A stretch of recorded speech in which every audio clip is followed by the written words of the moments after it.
하늘아, 내 엄마 병원비로 우리가 3억 다 내줬으니까 고마워해야지. 온몸이 얼어붙었습니다. 어머니 장례를 마치고 일주일 뒤 상속 서류를 정리하러 시댁에 갔을 때 시어머니가 제게 하신 말이었거든요. 어머니 유산 정리를 해야 해서 통장을 찾고 있다고 했더니 시어머니가 무슨 통장이냐고 하시면서 제 엄마 돈은 병원비로 다 나갔다고 하시더라고요. 암 치료비가 얼마나 드는지 아냐면서요. 머리가 하얘졌습니다. 3억 원. 어머니가 평생 모으신 돈이었어요. 어머니는 돌아가시기 3개월 전 의식이 또렷하실 때 분명히 제게 말씀하셨거든요. 엄마가 모은 돈은 네가 써야 한다면서 통장이랑 도장 다 져주려고 챙겨뒀다고 하셨어요. 떨리는 목소리로 물어봤습니다. 그럼 어머니가 제게 주시려던 통장은 어디 있냐고 했더니 시어머니가 그거라고 하시면서 엄마가 아프실 때 자기한테 주셨다고 하시더라고요. 병원비 내라고 하시면서 자기가 대신 안 내면 누가 내냐고 하셨어요. 뭔가 이상했습니다. 어머니가 의식을 잃으시기 전까지 계속 제게 주셔야 한다고 말씀하셨는데 갑자기 시댁에 주셨다는 게 말이 안 됐거든요. 그럼 병원비로 얼마나 쓰셨냐고 영수증 같은 게 있냐고 물어봤더니 시어머니의 표정이 순간 굳어졌어요. 영수증은 왜 필요하냐고 하시면서 엄마 치료비를 자기가 다 댔는데 고마워해야지 영수증을 달라고 하냐고 하시더라고요. 그날 밤 집에 돌아와서 남편에게 이야기했습니다. 어머니 유산이 병원비로 다 나갔다는데 이상하다고 3억이나 되는 돈이 병원비로만 쓰였다니 말이 안 된다고 했어요. 남편이 암 치료비가 얼마나 비싼데 엄마가 너희 집을 위해서 써주신 거 아니냐고 감사해야지 뭔 소리냐고 하더라고요. 그 순간 깨달았습니다. 남편도 이미 알고 있었다는 걸요. 어머니 돈이 어떻게 쓰였는지 말이에요. 다음 날 어머니가 계시던 병원에 갔습니다. 정말 3억 원이나 되는 병원비가 나왔는지 확인해 보려고 했어요. 원무과에 치료비 내역을 문의했더니 직원이 알려준 금액을 듣고 충격을 받았습니다. 어머니 치료비는 총 8천만 원이었어요. 보험 적용 후 실제 본인 부담금은 2천만 원 정도였고요. 혹시 다른 병원에서도 치료받으셨냐고 물어봤지만 이 병원에서만 치료받으셨다는 답을 들었습니다. 그날 은행에 갔습니다. 어머니 계좌 거래 내역을 확인해 보려고 했어요. 상속인이니까 열람할 수 있다고 했거든요. 은행 직원이 보여준 거래 내역을 보고 온몸이 떨렸습니다. 어머니가 의식을 잃으신 후 3개월 동안 시어머니가 어머니 도장을 가지고 여러 번 와서 돈을 인출한 기록이 있었어요. 병원비 명목은 2천만 원 뿐이었고 나머지 2억 8천만 원은 생활비, 집 수리비, 차량 구입비 등으로 인출되어 있었습니다.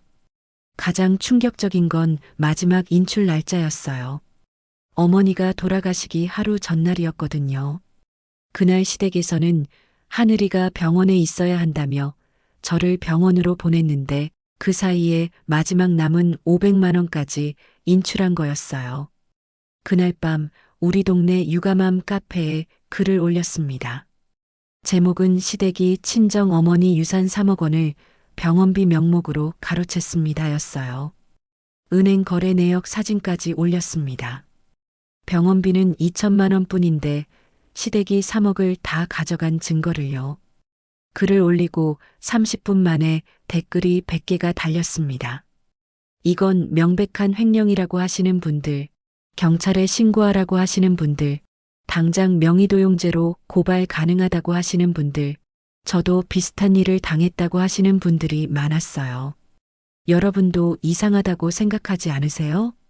병원비 명목으로 3억을 가져가서 실제로는 개인 용도로 쓸 수 있는 걸까요? 그날 밤 결심했습니다. 어머니의 마지막 유산을 되찾아야겠다고요. 바로 그때부터였습니다. 제가 시댁을 상대로 진짜 전쟁을 시작한 것은 이 충격적인 이야기가 어떻게 전개될지 궁금하시다면 잠시만 구독 버튼을 눌러주세요. 당신의 작은 관심이 큰 힘이 됩니다. 댓글들을 읽으면서 깨달았습니다. 제가 당한 일이 단순한 가족 갈등이 아니라는 걸요. 그날 밤부터 저는 지난 3년을 되돌아보기 시작했습니다. 결혼 초기부터 이상했던 일들이 하나씩 떠올랐어요. 결혼하고 한 달 뒤였습니다. 시어머니가 갑자기 제게 말씀하시더라고요. 제 월급 통장을 자신들이 관리해 주겠다면서 가계부 쓰는 법도 모르는데 어떻게 돈 관리를 하냐고 하셨어요. 그때는 새댁이니까 당연한 줄 알았습니다. 회계사무소에서 받는 제 월급 280만 원이 고스란히 시댁 관리로 넘어갔어요. 생활비는 자신들이 알아서 줄 테니까 걱정하지 말라고 하시더라고요. 하지만 제게 돌아오는 용돈은 월 30만 원 뿐이었습니다. 나머지 250만 원은 가족 공동생활비라는 명목으로 사라졌어요. 두 번째 이상한 일은 6개월 후였습니다.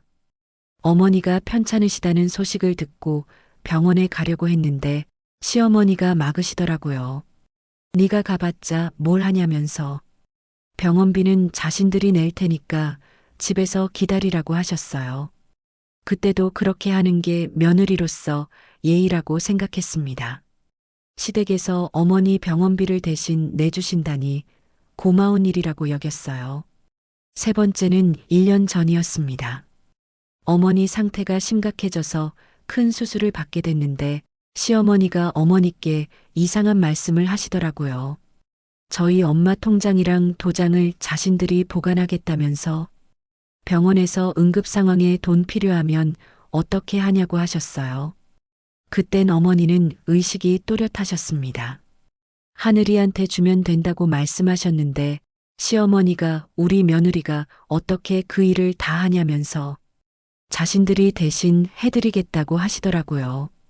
이제 생각해보니 모든 게 계획적이었습니다. 제 월급을 관리한다며 경제권을 빼앗고 어머니 병원비를 핑계로 유산에 접근한 거였어요. 가장 충격적인 건 지난주에 발견한 사실이었습니다. 시댁 거실에 새로 산 85인치 TV가 놓여 있었거든요.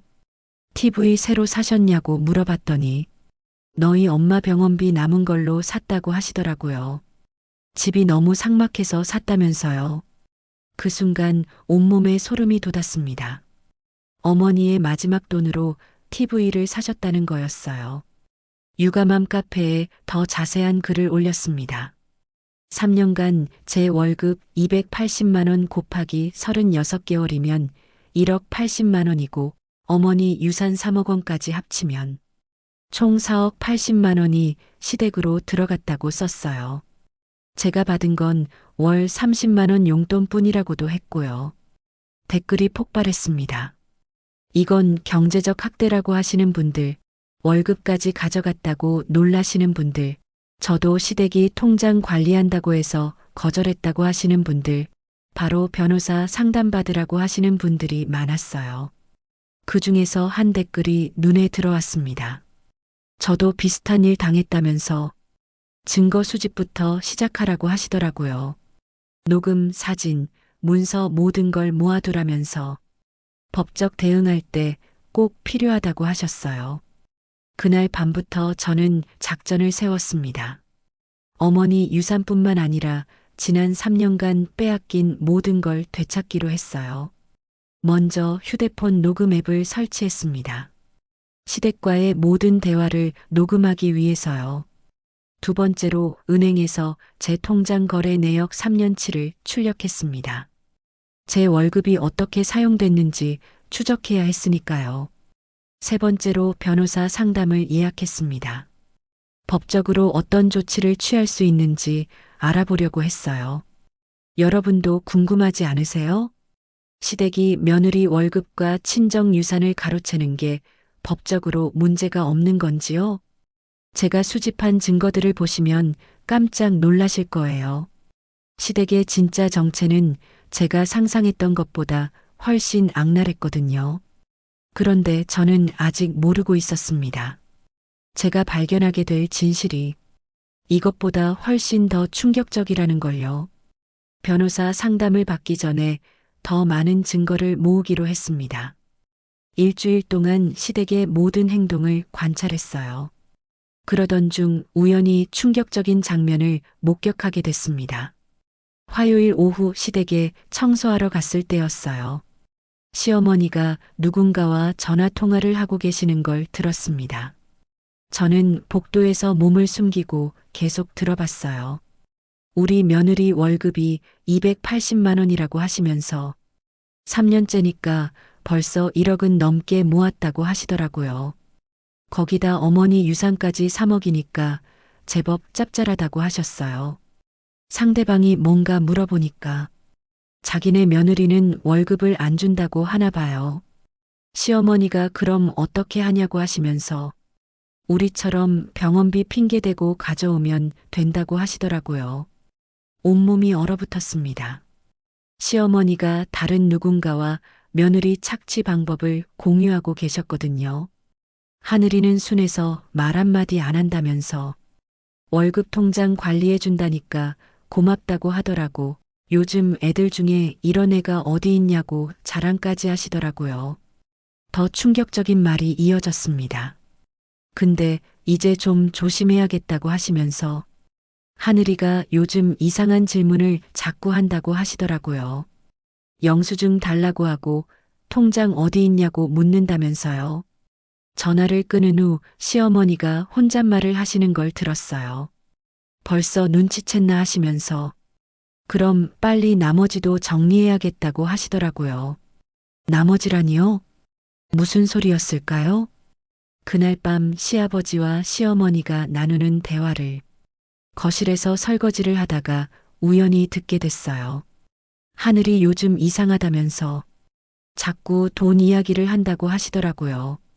시아버지가 그럼 빨리 정리하자고 하시면서 하늘이 명의로 된 적금도 해지하고 보험도 해약해버리자고 하셨어요. 제 명의로 된 적금요? 보험이요? 저는 그때까지 제 명의로 된 금융상품이 있다는 걸 전혀 몰랐습니다. 제가 결혼할 때 시집와서 고생한다고 자신들이 매월 50만 원씩 적금 넣어줬다고 하시더라고요. 벌써 3년이니까 1,800만 원 정도 됐을 거라면서요. 보험도 월 30만 원씩 넣었으니까 1,080만 원 정도 되겠다고 하셨어요. 저 몰래 제 명의로 적금과 보험을 들어놨다는 거였어요. 그것도 제가 낸 월급으로요. 더 충격적인 건 그 다음 대화였습니다. 하늘이 어머니 유산 말고 하늘이 아버지 보험금도 있었다고. 아버지 보험금이요? 아버지는 제가 중학생 때 교통사고로 돌아가셨어요. 그때 어머니가 보험금은 제 대학 등록금으로 쓸 거라고 하셨는데 결국 사용하지 않았거든요. 그 5천만 원도 자신들이 가져왔다고 하시더라고요. 5천만 원이요? 아버지 보험금 5천만 원이 있었다는 것도 처음 알았고 그것까지 시댁이 가져갔다는 것도 처음 알았어요. 저희 어머니가 아플 때 하늘이 아버지 보험금으로 치료비 내겠다고 해서 그래서 자신들이 대신 받아올 수 있었던 거라고 하시더라고요. 머리가 돌아버릴 것 같았습니다. 제가 당한 규모를 계산해 봤어요. 어머니 유산 3억 원, 제 월급 3년치 1억 80만 원, 제 명의 적금 1,800만 원, 제 명의 보험 1,080만 원, 아버지 보험금 5천만 원, 총 5억 6,880만 원이 시댁으로 들어간 거였어요. 그런데 시아버지가 더 충격적인 말을 하셨습니다. 저 말고도 큰 며느리한테도 비슷하게 했다고 하시더라고요. 큰 며느리요? 남편의 형이 한 명 있는데 5년 전에 결혼해서 작년에 이혼했거든요. 큰 며느리 월급도 다 가져왔고 그 시아버지 유산도 자신들이 관리하겠다고 했었다고 하시더라고요. 그런데 큰 며느리는 1년 만에 눈치채서 이혼해버렸다고 하시면서 다행히 하늘이는 순해서 좋다고 하시더라고요. 그 순간 깨달았습니다. 시댁이 며느리들을 상대로 조직적으로 경제적 착취를 해왔다는 걸요. 수진 언니가 갑자기 이혼한 이유도 이해됐어요. 저처럼 당한 거였던 거예요. 다음 날 바로 남편의 형의 전 부인이었던 수진 언니에게 연락했습니다. 번호를 알아내기까지 고생했지만 꼭 확인하고 싶었거든요. 혹시 시댁에서 월급이나 재산 관련해서 뭔가 있었냐고 물어봤더니 너도 당했구나 하시더라고요. 자신은 1년 만에 눈치채서 도망쳤는데 저는 3년이나 당하고 있었던 거냐고 하시면서요. 형님의 증언은 충격적이었습니다. 자신도 월급 다 뺏겼고 아버지 유산 2억도 가져갔다고 하시더라고요. 증거도 다 모아뒀으니까 저랑 함께 고발하자고 하셨어요. 그날 밤 유감함 카페에 추가 글을 올렸습니다. 시댁이 며느리 2명을 상대로 총 8억 원 이상을 가로챘다는 걸 알게 되었다고 썼어요. 이건 단순한 가족 갈등이 아니라 조직적인 경제 범죄라고도 했고요. 댓글이 1000개를 넘어갔습니다. 이건 사기죄라고 하시는 분들, 집단 고발하라고 하시는 분들, 언론에 제보하라고 하시는 분들, 자기 동네에도 비슷한 일이 있었다고 하시는 분들도 많았어요. 여러분, 믿어지시나요? 시댁이 며느리 2명을 상대로 8억 원이 넘는 돈을 가로챈 거예요. 하지만 이건 시작에 불과했습니다. 제가 발견한 진짜 충격적인 진실은 따로 있었거든요. 저는 토요일 오후 수진 언니와 동네 카페에서 만나기 위해 나갔어요. 서로가 당한 일을 정확히 파악해야 증거를 모을 수 있었거든요. 5년 만에 보는 수진 언니는 많이 야위어 있었습니다. 언니가 정말 미안하다고 하시더라고요. 자신이 먼저 당하고도 저한테 경고해주지 못했다면서요. 무슨 말씀인지 물어봤더니 시댁이 자신한테 했던 짓을 저한테도 하고 있다고 똑같은 패턴으로 한다고 하시더라고요. 언니에게서 들은 이야기는 상상을 초월했습니다. 우리 시댁이 이런 일을 계획적으로 해왔다는 거였어요. 처음엔 무슨 말인지 이해가 안 됐어요. 언니가 결혼했을 때도 똑같았다고 하시더라고요. 월급 통장 관리해준다고 하더니 다 가져가고 친정 아버지 병원비 핑계로 친정 재산까지 손댔다면서요. 언니도 그런 일을 당하셨냐고 물어봤더니 자신은 1년 만에 눈치챘는데 저는 3년이나 당했다고 하시더라고요. 언니가 휴대폰을 꺼내서 보여주셨어요. 자신이 몰래 녹음한 거라면서 재생 버튼을 누르니까 시아버지와 시어머니 목소리가 들렸습니다. 수진이가 눈치채기 시작했다면서 통장 달라고 하고 영수증 달라고 한다고 하시더라고요. 그럼 빨리 정리하자면서 지금까지 2억 정도 모았으니까 됐다고 하셨어요. 그런데 수진이 다음에는 어떻게 할까? 며느리 없으면 이런 재미가 없다고 하시면서 걱정 마라, 둘째도 곧 결혼할 거 아니냐. 그때 똑같이 하면 된다고 하시더라고요. 제가 둘째였습니다. 더 충격적인 대화도 들었어요. 수진이보다 더 순한 애로 골라야겠다면서 이번엔 더 오래 써먹을 수 있게 하자고 하셨어요. 하늘이 같은 애면 딱이겠다고 하시더라고요. 그때는 아직 제가 결혼하기 2년 전이었어요. 이미 그때부터 저를 타겟으로 정해놨다는 걸 알게 됐습니다. 카페에서 울음이 터져 나왔어요.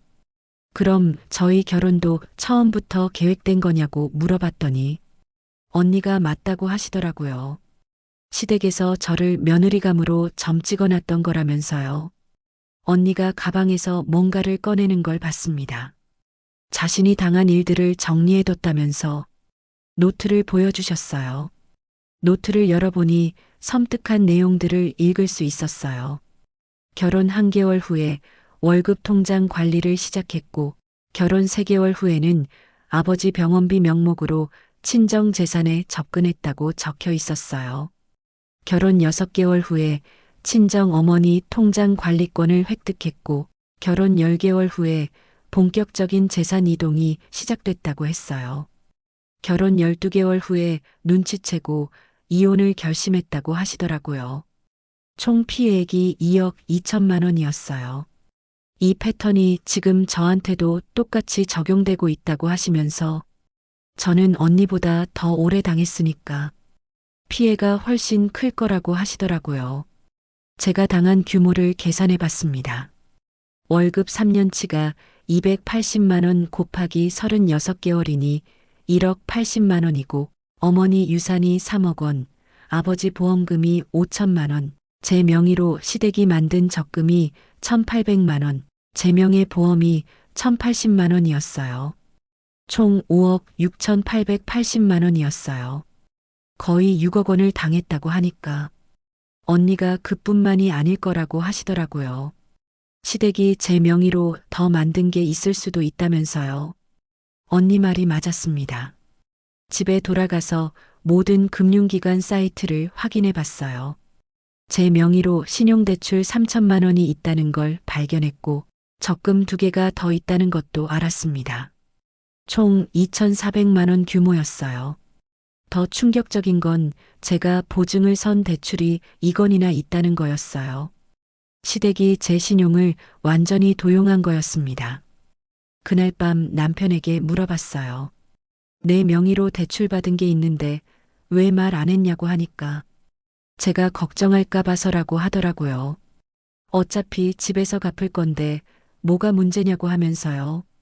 내가 보증 선 것도 알고 있었냐고 물어봤더니 그런 건 아버지가 알아서 하시는 거라면서 저는 신경 쓰지 말라고 하더라고요.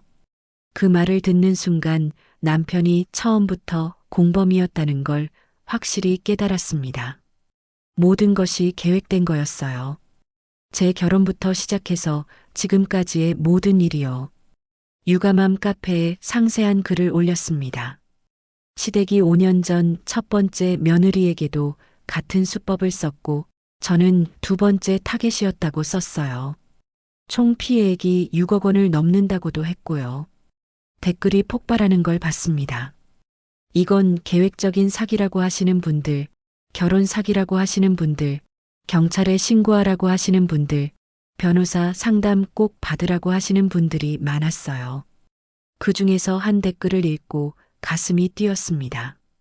지역 신문 기자라면서 이런 사례를 취재하고 있다고 인터뷰가 가능하면 연락달라고 하시더라고요. 드디어 세상에 알릴 기회가 온 거였어요. 하지만 시댁도 제가 눈치챘다는 걸 알고 있었습니다. 어제부터 시어머니가 이상하게 저를 쳐다보시는 걸 느꼈거든요. 요즘 인터넷에 이상한 글 많이 올린다면서 직접적으로 압박해오기 시작하셨어요. 이제 정말 본격적인 전쟁이 시작되는 것 같았습니다. 시어머니의 압박이 노골적으로 시작됐습니다.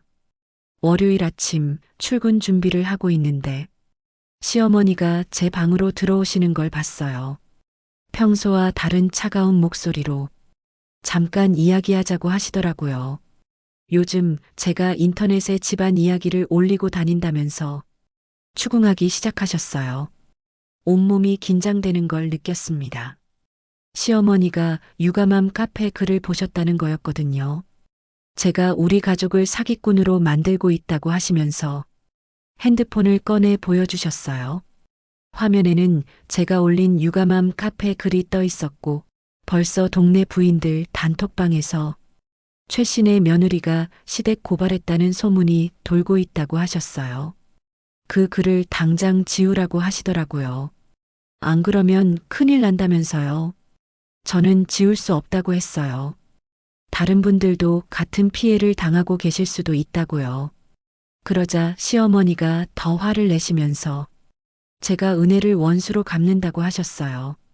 시아버지까지 들어오셔서 제가 인터넷에 집안 나쁜 소문을 퍼뜨린다고 큰 소리를 내시더라고요. 어머니 병원비 3억을 자신들이 내줬는데 그게 저를 괴롭힌 거냐고 하시면서요.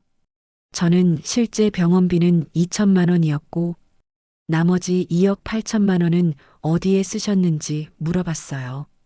그러자 시아버지가 주먹을 불끈 쥐시면서 제가 지금 선을 넘고 있다고 가족 간에 이럴 수 있는 거냐고 하셨어요. 남편이 들어와서 무슨 일이냐고 물으니까 시부모님은 제가 인터넷에 집안 험담을 한다고 하더라고요. 남편도 저를 바라보면서 그게 정말이냐고 물었어요. 저는 사실만 썼다고 우리가 당한 일이라고 했는데 남편은 우리가 뭘 당했냐고 하더라고요. 제 월급 3년치와 어머니 유산이 모두 시댁으로 갔다고 했더니 그게 우리 집 돈인데 뭐가 문제냐고 하면서 가족끼리 누구 돈 내 돈 따지냐고 하더라고요. 시아버지는 협박하듯이 그 글들을 당장 지우고 사과문을 올리라고 하셨어요. 안 그러면 이혼시키겠다면서요. 우리 집에는 가족을 배신하는 며느리가 필요 없다면서요. 저는 좋다고 했어요. 이혼하되 제 돈을 다 돌려달라고요. 그런데 시어머니가 비웃으시면서 증거가 있냐고 하시더라고요. 제가 그 돈들을 시댁에 빼앗긴 증거 말이에요. 그 순간 깨달았습니다. 시댁이 얼마나 치밀하게 준비했는지를요. 모든 돈은 가족을 위해서 병원비로 생활비로 자연스럽게 쓰인 것처럼 꾸며놨거든요. 시아버지가 마지막으로 말한다면서 글들을 지우고 사과하거나 아니면 당장 짐 싸서 나가라고 하셨어요. 30분의 시간을 주겠다고 하시더라고요. 저는 방으로 돌아가서 급히 수진 언니에게 전화했습니다. 시댁에서 바로 이혼하자고 하고 글 지우라고 협박한다고 했더니 언니는 절대 지우지 말라고 하더라고요. 지금이 기회라면서 시댁이 당황하고 있다는 증거라고요. 저 혼자서 어떻게 하냐고 했더니 혼자가 아니라고 언니가 있고 기자도 연락 왔다고 하시더라고요. 어젯밤 기자분이 개인 메시지를 보내왔었거든요. 언니는 지금 당장 그 기자한테 연락해서 상황이 급박하다고 하고 인터뷰를 요청하라고 하셨어요. 진짜 이혼하게 되면 어떻게 하냐고 했더니 그게 더 나을 수도 있다고 하시더라고요. 이혼하면서 재산 분할을 요구하면 시댁이 가져간 돈들을 다 증명해야 한다면서요. 맞는 말이었어요. 저는 바로 기자분께 전화를 걸었습니다. 어제 댓글 남겨주신 김 기자님이냐고 하면서 급한 상황이 생겨서 연락한다고 했어요. 30분 후에 만나자고 약속을 잡았습니다. 시어머니가 방문을 두드리는 소리가 들렸어요. 시간이 다 됐으니 결정했냐고 하시더라고요. 저는 심호흡을 한번 크게 하고 문을 열었습니다. 결정했다고 말씀드렸어요. 이제 정말 돌이킬 수 없는 선택을 해야 하는 순간이었습니다. 어머님 결정했어요.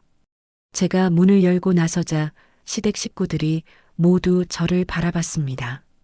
시어머니가 무슨 결정이냐고 물어보시더라고요. 저는 이혼하겠다고 말씀드렸어요. 대신 제가 낸 뺏긴 모두 돌려받겠다고 했습니다. 시아버지가 크게 웃으시더라고요. 무슨 돈이냐면서 저한테 증명해 보라고 하셨어요.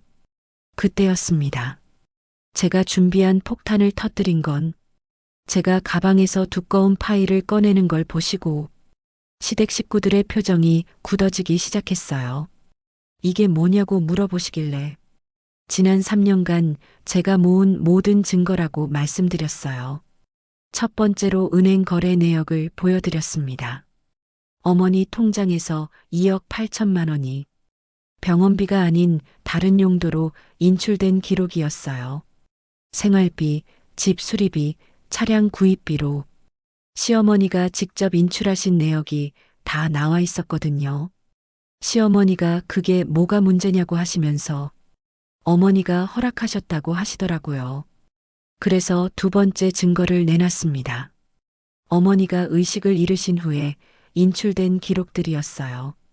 의식 없는 사람이 어떻게 허락을 할 수 있냐고 물어봤죠. 시아버지가 당황하시면서 그건 응급 상황이었다고 변명하시더라고요. 세 번째 증거는 제 명의로 만들어진 적금과 보험 가입 내역이었습니다. 제가 전혀 모르는 사이에 제 명의로 적금 3개, 보험 2개가 만들어져 있었고 총 3,480만 원이 들어 있었어요. 시어머니가 그건 너를 위해서 만든 거라고 하시더라고요. 그래서 4번째 증거를 보여드렸습니다. 제 명의로 된 신용대출 3천만 원과 제가 보증을 선 대출 이건 총 5천만 원의 기록이었어요. 저는 이런 게 있는지도 몰랐는데 시댁에서는 다 알고 계셨다는 거죠. 이때부터 시댁의 분위기가 완전히 달라졌어요. 5번째는 결정적인 증거였습니다. 수진 언니가 제공해준 녹음 파일이었어요. 핸드폰으로 재생하자 시아버지와 시어머니 목소리가 나왔습니다. 수진이 다음에는 어떻게 할까? 며느리 없으면 이런 재미가 없다고 하시면서 둘째도 곧 결혼할 거 아니냐? 하늘이 같은 애면 딱이겠다고 하시는 목소리였어요. 시댁 식구들이 완전히 얼어붙는 걸 봤습니다. 시어머니가 그 녹음이 언제 것이냐고 물어보시더라고요. 제가 결혼하기 2년 전이라고 했더니 시아버지가 갑자기 화를 내시면서 그건 농담이었다고 하시더라고요. 농담으로 며느리를 돈벌이 수단으로 본다고 하셨냐고 물어봤어요. 6번째 증거는 가장 충격적이었습니다. 시댁이 저 말고도 수진 언니한테 똑같은 짓을 했다는 증거였어요. 수진 언니의 피해 내역서와 당시 녹음 파일들을 모두 보여드렸습니다. 시댁이 며느리를 상대로 계획적인 재산 탈취를 해왔다는 명백한 증거였어요. 이때 남편이 처음으로 말을 했어요.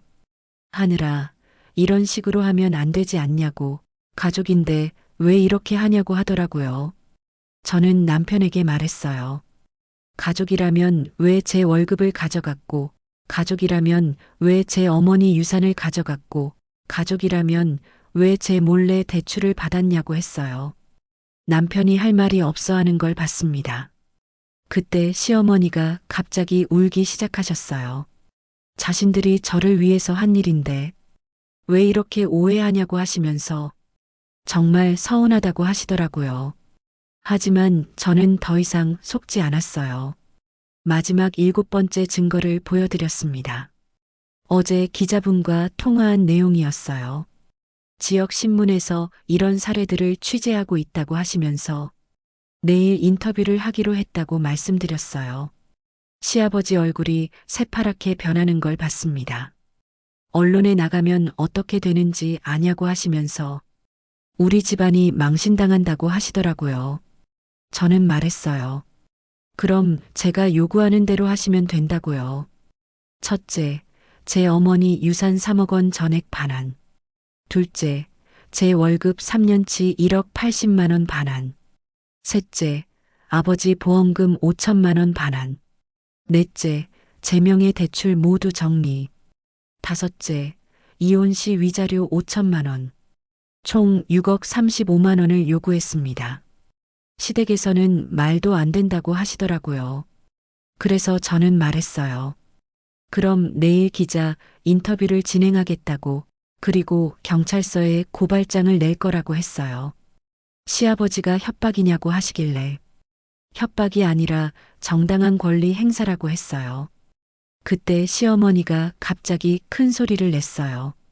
네가 지금까지 우리 집에서 먹고 산 게 얼마인데 그 돈은 언제 계산하냐고 하시더라고요. 3년간 방값, 식비, 전기세, 수도세 다 계산하면 우리가 더 많이 썼을 거라고 하셨어요. 시어머니의 말을 듣고 웃음이 나왔습니다.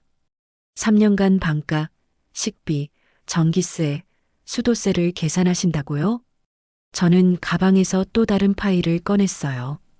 시어머니가 그게 뭐냐고 물어보시더라고요. 제가 3년간 가계부를 써온 거라고 말씀드렸어요. 시댁에서 제가 쓴 모든 비용을 날짜별로 정리해뒀다고 했죠. 첫 번째 항목을 읽어드렸습니다. 3년간 제가 시댁에 가져다 드린 식료품비가 월 평균 80만 원씩 총 2,880만 원이었어요. 명절 음식 재료비, 제사 음식 재료비, 손님 접대용 식료품까지 모두 제가 샀거든요. 두 번째는 시댁 청소용품과 생활용품이었어요. 화장지, 세제, 샴푸, 비누부터 시작해서 시댁 식구들 속옷, 양말까지 모든 게 제 돈으로 구입한 거였어요. 3년간 총 1,200만 원이었어요. 세 번째는 시댁 식구들 용돈과 선물비였습니다. 시아버지 생신 선물, 시어머니 생신 선물, 어버이날 용돈, 추석 용돈, 설날 용돈까지 3년간 총 1,800만 원을 드렸어요. 네 번째는 가장 충격적이었어요. 시댁 의료비를 제가 다 댔다는 거였어요. 시아버지 건강검진비, 시어머니 치과 치료비, 시누이 출산 비용까지 모든 걸 제 카드로 결제했거든요. 3년간 총 2,400만 원이었어요. 시어머니가 그런 건 당연한 거 아니냐고 하시더라고요. 저는 웃으면서 말했어요.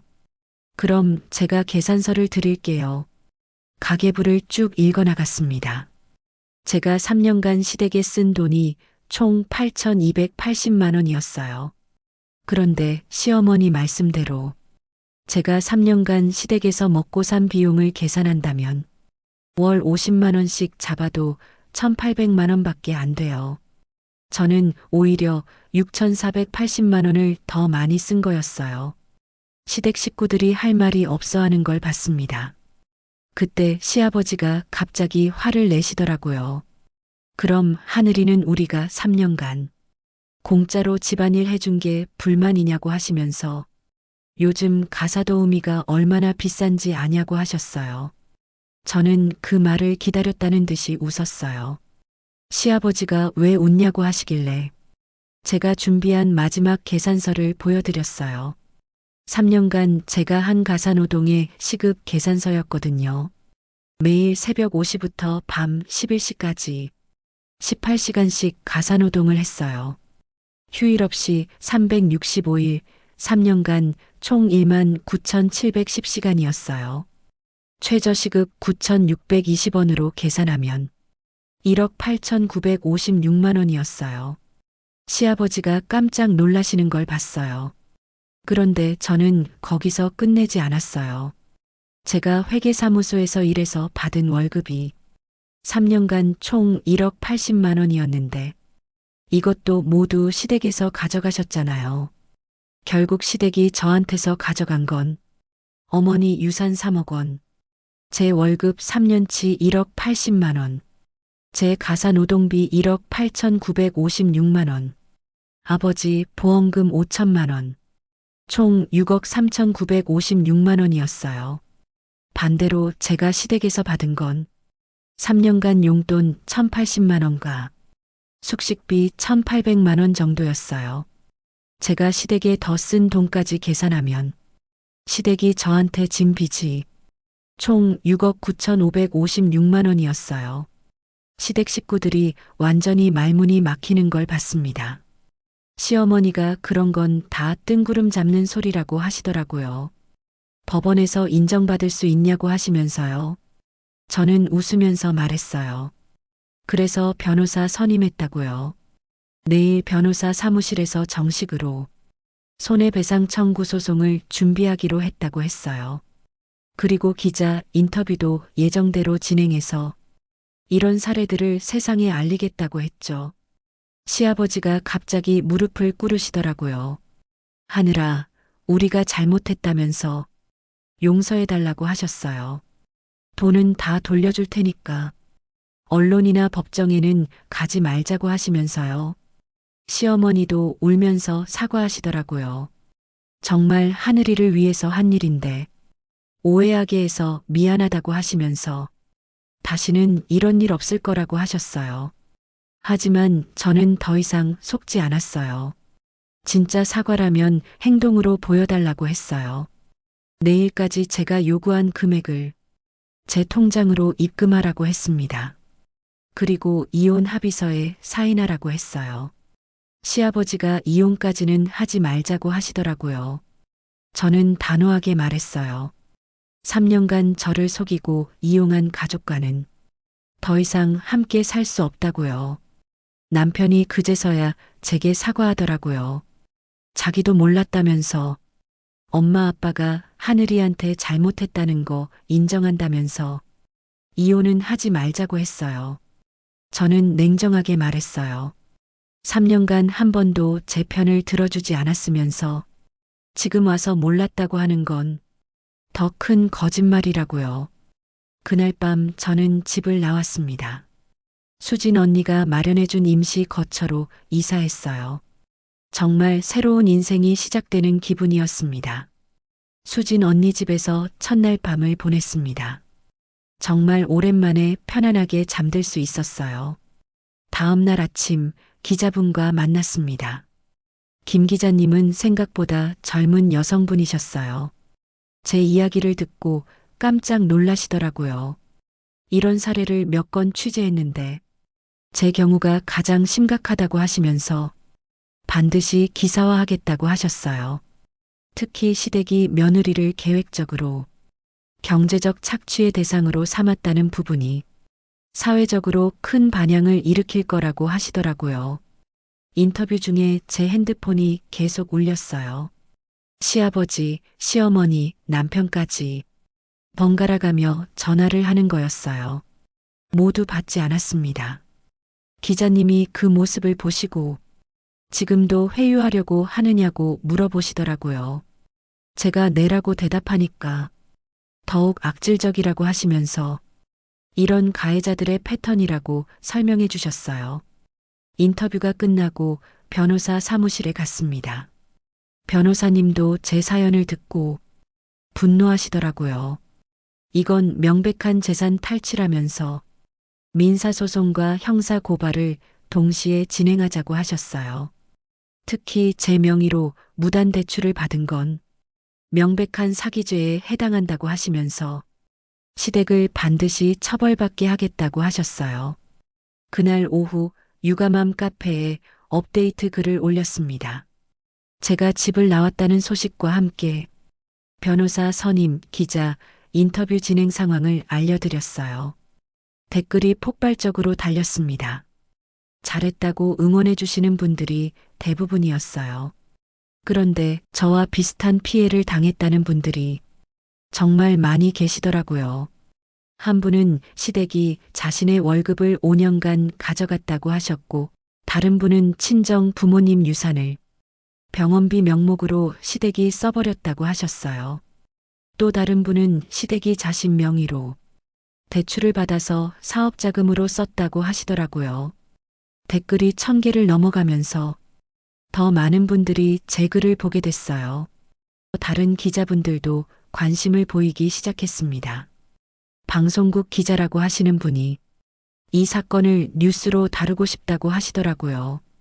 그날 저녁 수진 언니와 함께 앞으로의 계획을 세웠어요. 언니가 자신도 함께 인터뷰에 나가겠다고 하시더라고요. 같은 피해자로서 이런 일이 더 이상 일어나지 않도록 사회에 경각심을 줘야 한다고 하시면서요. 그때 제 핸드폰으로 문자가 왔어요. 시아버지에게서 온 문자였는데 내용이 충격적이었어요. 하늘아, 우리가 잘못했다. 내가 요구한 6억 원을 모두 돌려주겠다. 하지만 언론에는 나가지 말아달라. 우리 가족이 모두 망한다. 6억 원이요? 제가 요구한 건 6억 35만 원이었는데 35만 원은 빼고 계산하신 건가요? 수진 언니가 그 문자를 보시고 웃으시더라고요. 아직도 정신을 못 차렸다면서 끝까지 한 푼이라도 덜 주려고 한다고 하시면서요. 그 다음 날 정말 놀라운 일이 일어났습니다. 제 통장에 6억 원이 입금된 거예요. 시댁에서 정말로 돈을 보내온 거였어요. 하지만 여전히 35만 원이 부족했어요. 저는 시아버지에게 전화를 걸었습니다. 35만 원이 부족하다고 했더니 시아버지가 그런 단돈에 왜 그러냐고 하시더라고요. 저는 단호하게 말했어요. 약속은 약속이라고 1원이라도 부족하면 언론 인터뷰를 예정대로 진행하겠다고 했어요. 30분 후에 35만 원이 추가로 입금됐어요. 하지만 저는 언론 인터뷰를 취소하지 않았습니다. 이미 더 큰 목적이 생겼거든요. 저처럼 피해받은 다른 며느리들을 위해서 이런 일들이 사회 문제라는 걸 알려야 했어요. 그날 저녁 지역 뉴스에 제 인터뷰가 나갔습니다. 며느리 경제 착취라는 제목으로 5분간 방송됐어요. 제 얼굴은 모자이크 처리됐지만 목소리로 생생하게 경험담을 전했어요. 방송이 나간 후 정말 큰 반향이 일어났습니다. 방송국 홈페이지 댓글란이 폭발했고 SNS에서도 엄청난 관심을 받았어요. 많은 분들이 저와 비슷한 경험담을 올리시더라고요. 더 놀라운 건 다음 날이었어요. 전국 단위 방송국에서 연락이 왔거든요. 이 문제를 전국 뉴스로 다루고 싶다고 하시면서 더 자세한 인터뷰를 요청하시더라고요. 여성단체에서도 연락이 왔어요. 이런 사례들을 모아서 며느리 인권 보호를 위한 법적 장치 마련을 추진하겠다고 하시더라고요. 정말 상상도 못했던 일들이 벌어지고 있었어요. 제 작은 용기가 이렇게 큰 변화를 만들어낼 줄은 몰랐거든요. 하지만 시댁의 보복도 만만치 않았습니다. 시어머니가 제 직장에 전화를 걸어서 하늘이가 거짓말쟁이라고 온갖 험담을 하고 다니신다는 소식을 들었어요. 동네에서도 저를 나쁜 며느리라고 소문을 퍼뜨리고 계신다고 했어요. 하지만 저는 흔들리지 않았습니다. 진실은 언젠가 밝혀질 거라고 믿었거든요. 전국 뉴스 방송이 나간 지 일주일 후 정말 예상치 못한 전화를 받았습니다. 전화를 건 분은 70대 할머니셨어요. 뉴스를 보고 연락을 한다고 하시면서 혹시 최 씨 며느리냐고 물어보시더라고요. 맞다고 했더니 할머니가 한숨을 깊게 쉬시더라고요. 그러면서 하실 말씀이 있다고 꼭 만나고 싶다고 하셨어요. 호기심이 생겨서 만나 뵙기로 했습니다. 다음 날 할머니를 만났는데 정말 충격적인 이야기를 들었어요. 할머니는 우리 시아버지 첫 번째 부인이셨던 분이었어요. 시아버지가 재혼한 사실을 저는 전혀 몰랐거든요. 할머니가 들려주신 이야기는 제가 상상했던 것보다 훨씬 끔찍했어요. 40년 전에 시아버지와 결혼하셨는데 똑같은 일을 당하셨다는 거였어요. 할머니의 친정 재산을 병원비 명목으로 모두 가져갔고 할머니가 벌어온 돈도 다 빼앗았다고 하시더라고요.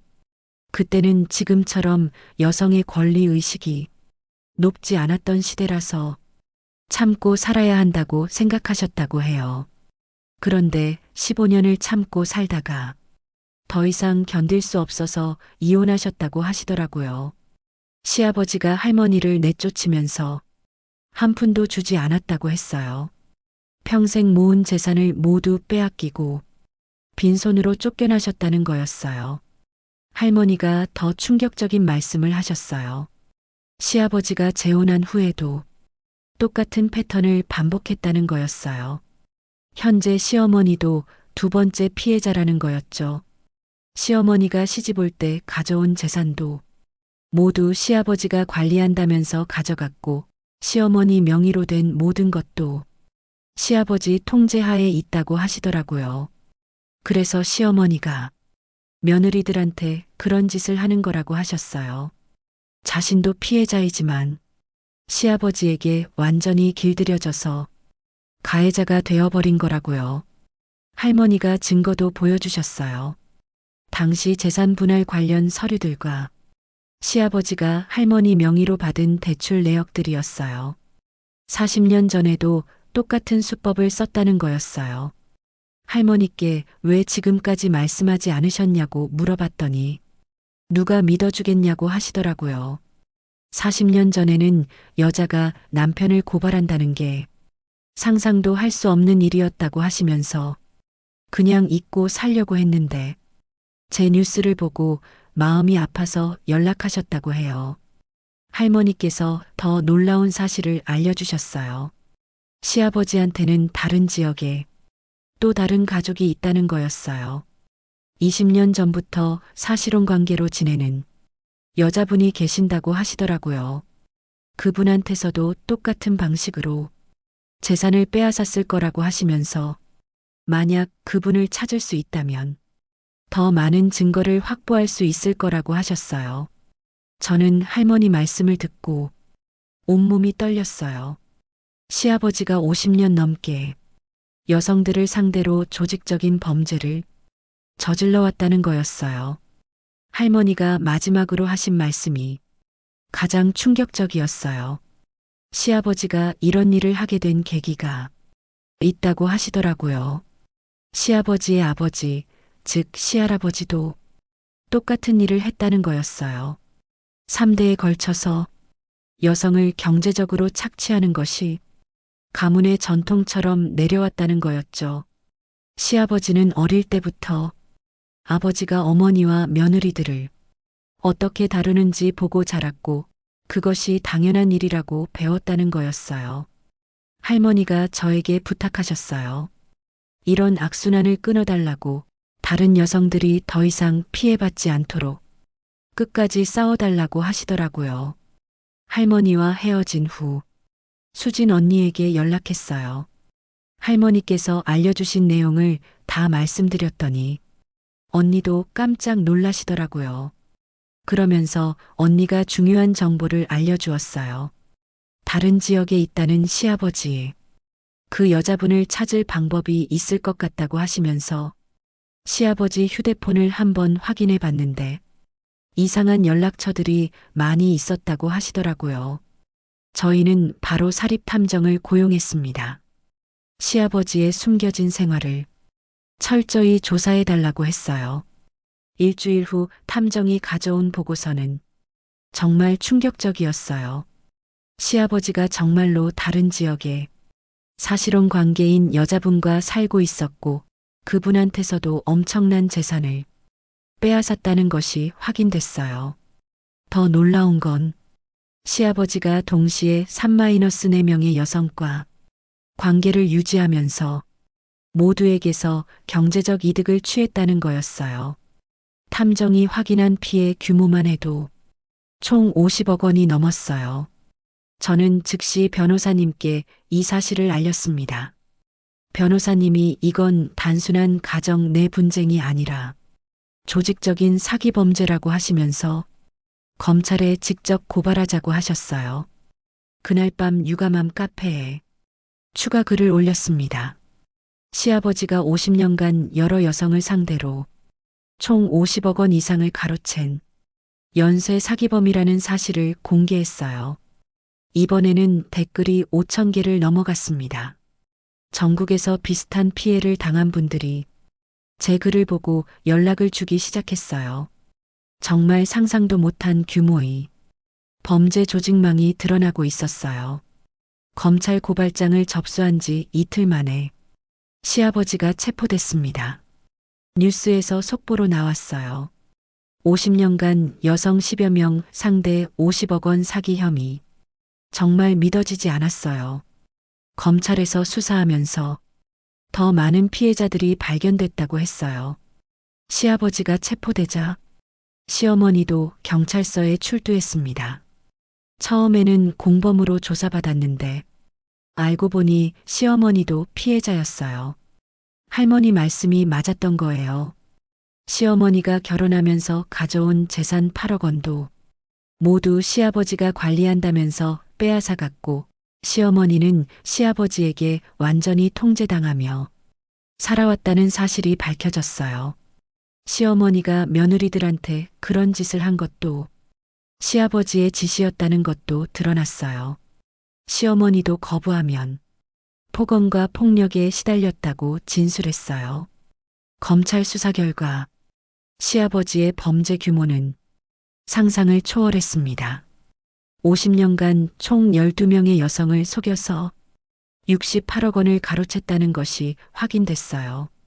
첫 번째 할머니부터 시작해서 저까지 포함한 며느리들, 그리고 다른 지역의 사실혼 부인들까지 모두 같은 수법으로 당했던 거예요. 더 충격적인 건 시아버지가 이런 범죄를 저지르면서도 동시에 여러 여성과 관계를 유지했다는 거였어요.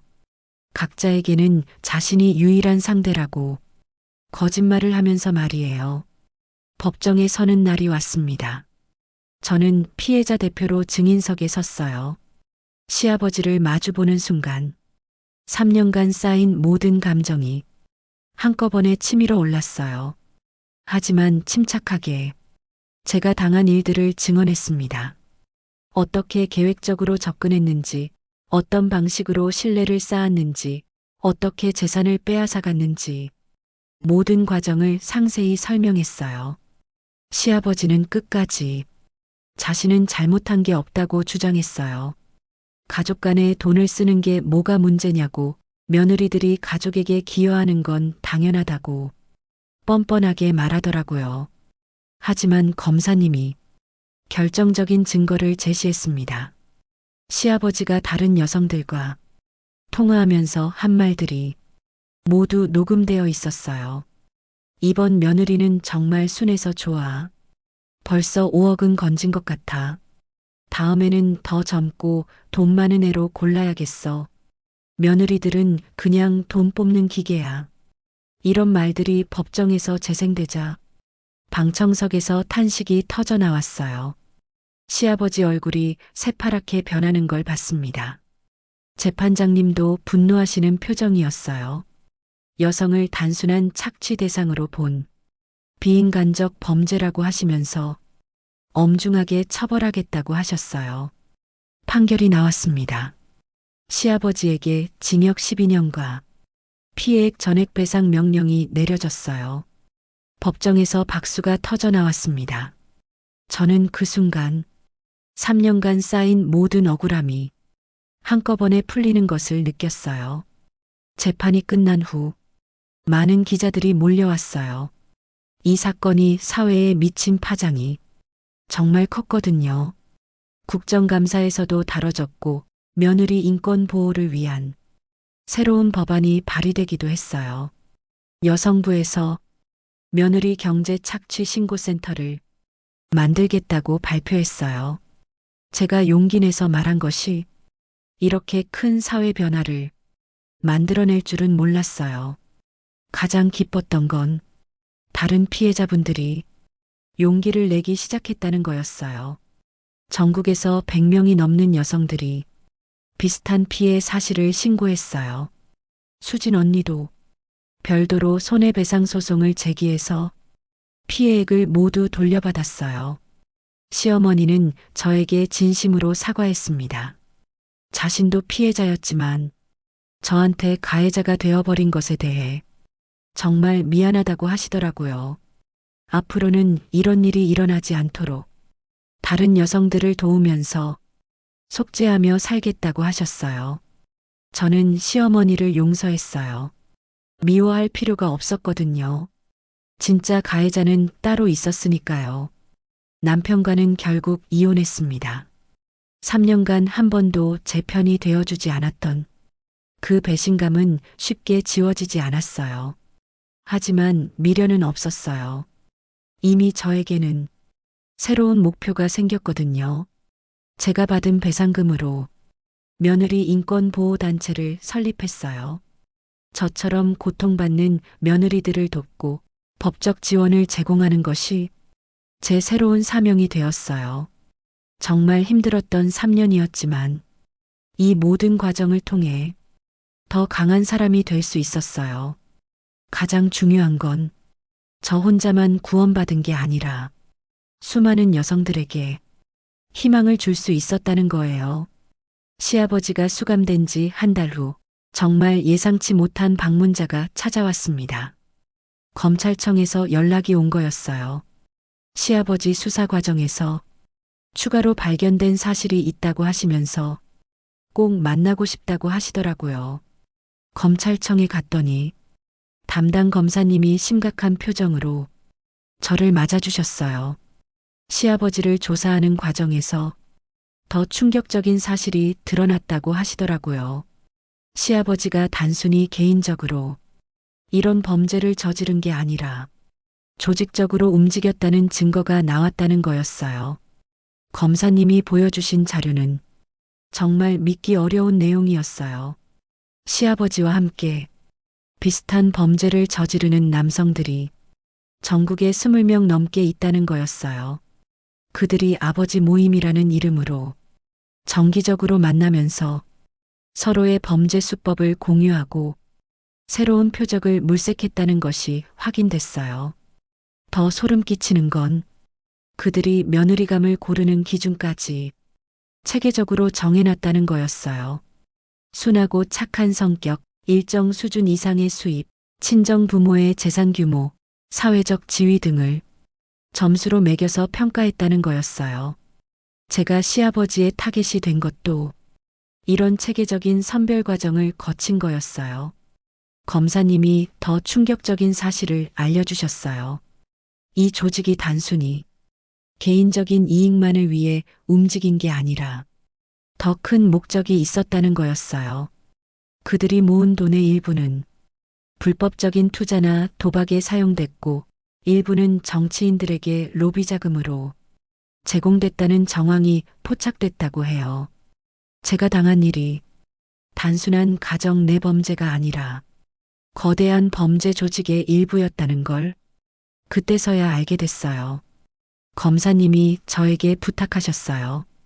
이 조직을 완전히 해체하기 위해서는 더 많은 피해자들의 증언이 필요하다면서 제가 앞장서서 다른 피해자들을 찾아내는 데 도움을 달라고 하시더라고요. 저는 흔쾌히 동의했어요.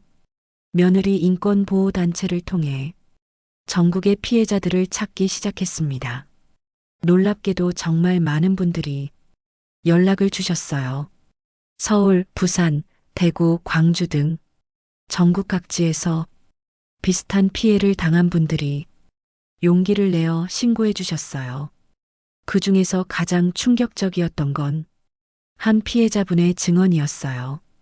그분의 시아버지가 우리 시아버지와 같은 조직 소속이었는데 며느리를 자살로 몰고 간 사건이 있었다는 거였어요. 그 며느리분은 견디다 못해 극단적인 선택을 했는데 가족들은 그냥 개인적인 문제로 덮어버렸다고 해요. 그 이야기를 들었을 때 저는 온몸이 떨렸어요.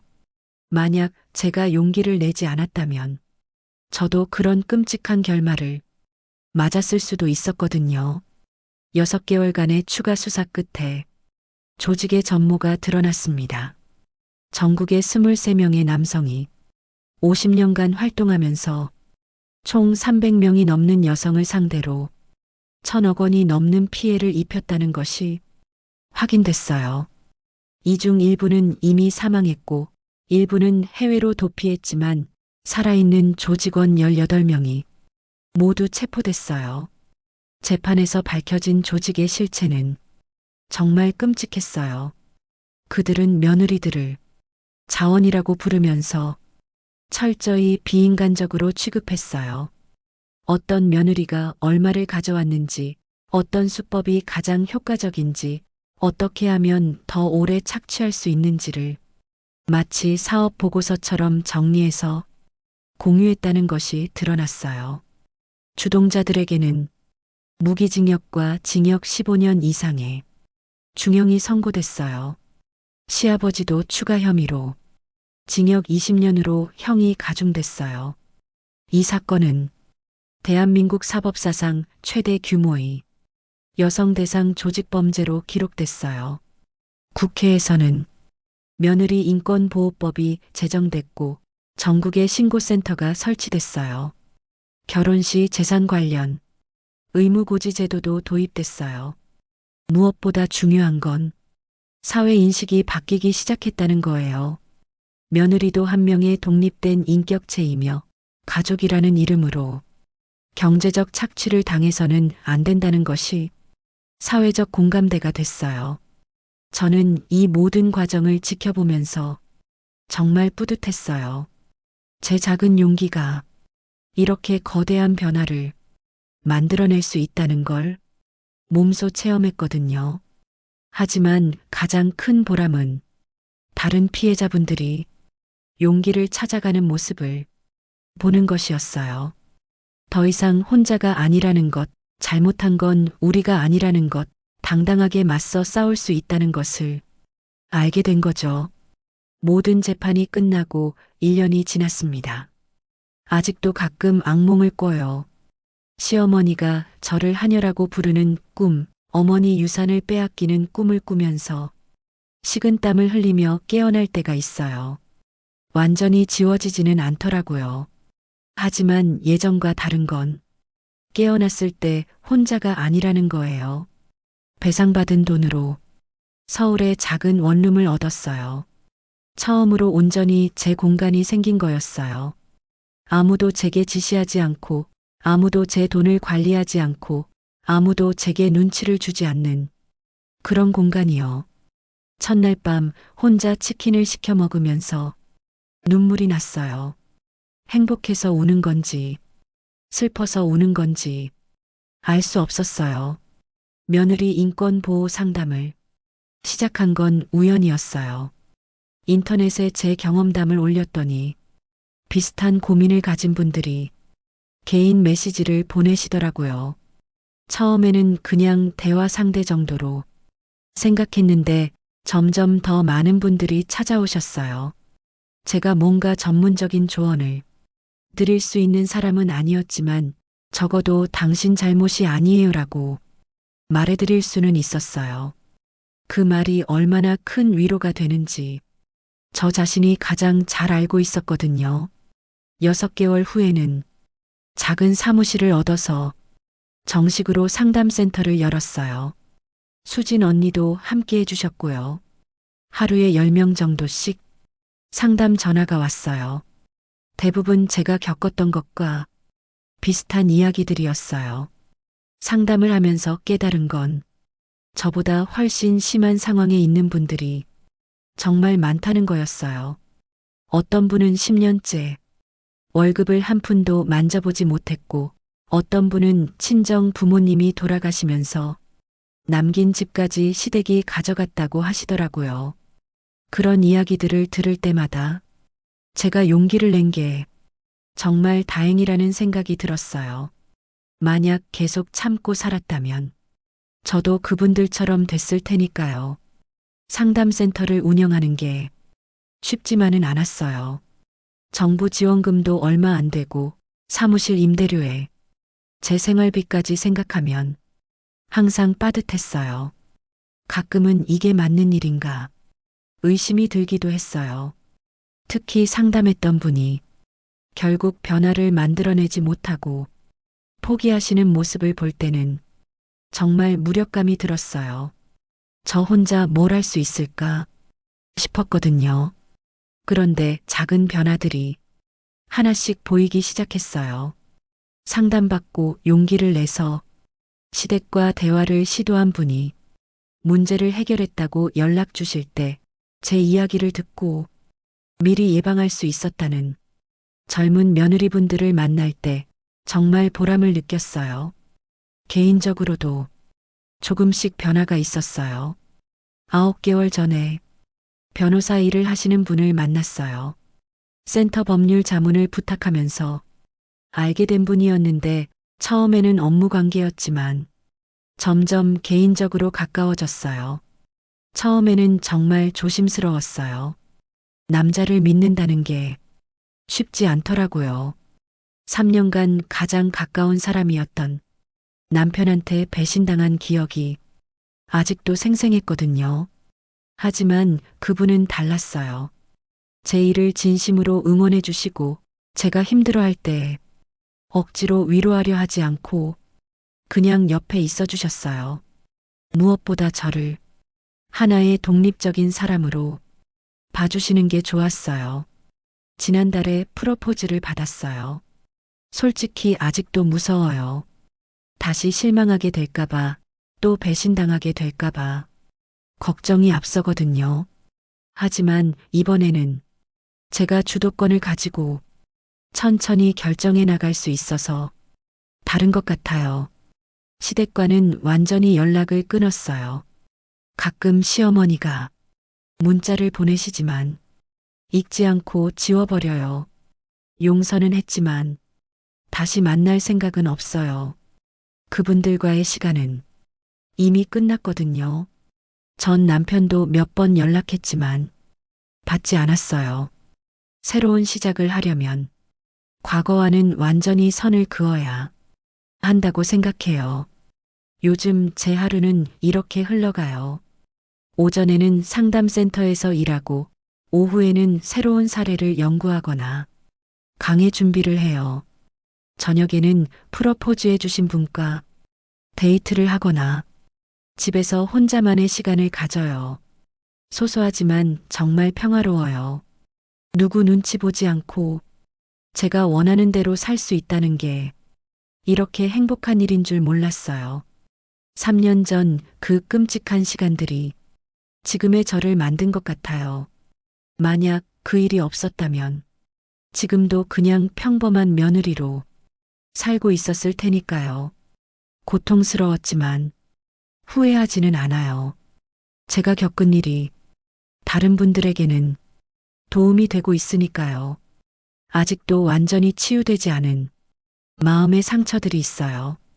하지만 그것들도 시간이 지나면서 조금씩 아물어가고 있는 것 같아요. 무엇보다 이제는 혼자가 아니라는 걸 알아요.